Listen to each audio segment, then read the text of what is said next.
Hello, Moongeek here. Today we'll bring you an overview of the Kingdom Siege. First off, let's go through some of the basics. This mode requires you to make a new softcore character and to remove all of your starting items. You are all separated into two teams, corresponding to tile color, as you see. When the admin starts the round, please start moving along the tunnel. It's quite a long walk, if you ask me. Oh, by the way, these are teleporters, but I will go through them later in the video. Finally, you will arrive at this hole in the tunnel. Just fall straight down and you'll be fine. As you can see, there are 4 little rooms above me, explaining a bit more about the lore behind this map. But I won't go through that right now. This is not unlike Class Wars, except for one thing. This mode requires you to pick 2 classes, or rather a main and a sub-class. The upper level has all the main classes, such as Ranger, Lancer or Ninja. The lower level has all the subclasses, or prefixes, as the creator likes to call them.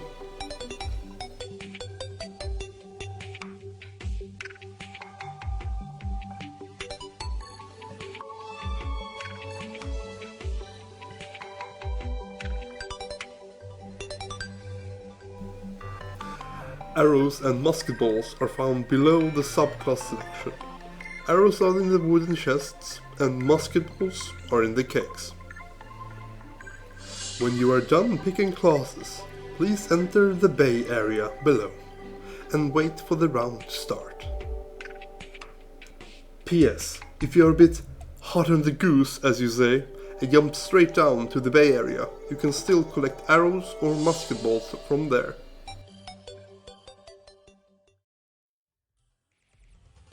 As the round starts, you will now gain access to extra potion and water bottles. This map is a bit scarce when it comes to giving you a lot of healing potion, so don't waste them! Now you can just jump down the tower and advance to your first tower. Don't worry, as always, if you fall straight down, you don't die.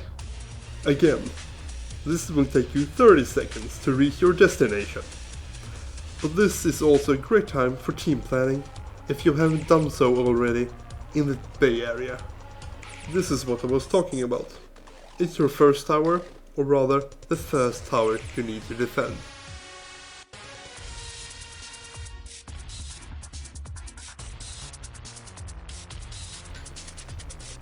Now this is the middle arena, and this is where you will meet the first opponents.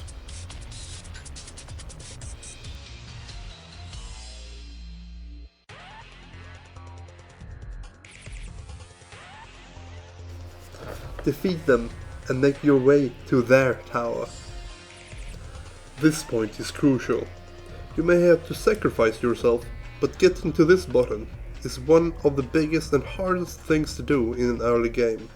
Flipping this switch will not only give your team 2 new paths to take to get to their tower, but you will also get cover from range attacks from above, as well as from inside the tower. Your goal is to get to the top and blow it up.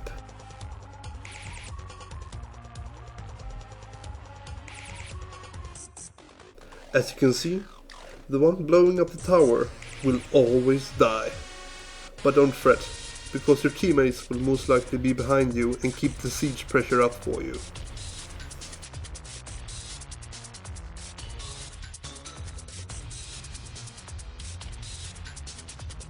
As you can see, when the tower is blown up, it will open a path through the hill which it was standing on.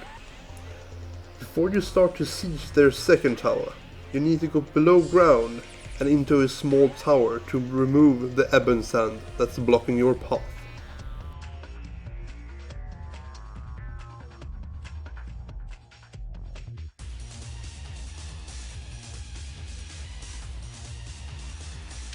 As you can see, our path is now open.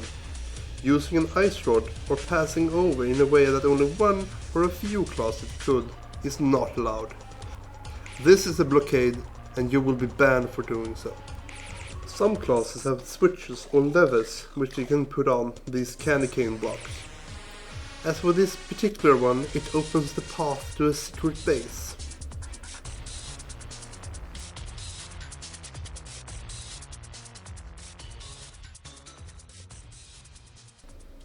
Now it's just keep attacking and finally set off the lever at the top of the second tower. Destroying this tower will trigger another blockade, although this one has a countdown, which you can see by watching the lights go out one after the other.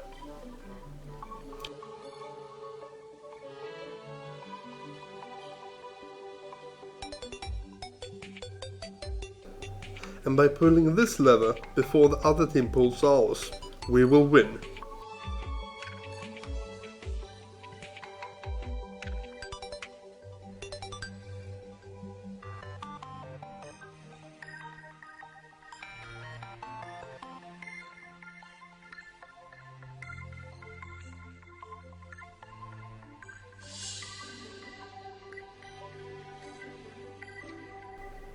Now, we've gone through the thought while attacking and the offensive aspect of the map, but I'd like to show you what happens when you lose your own tower.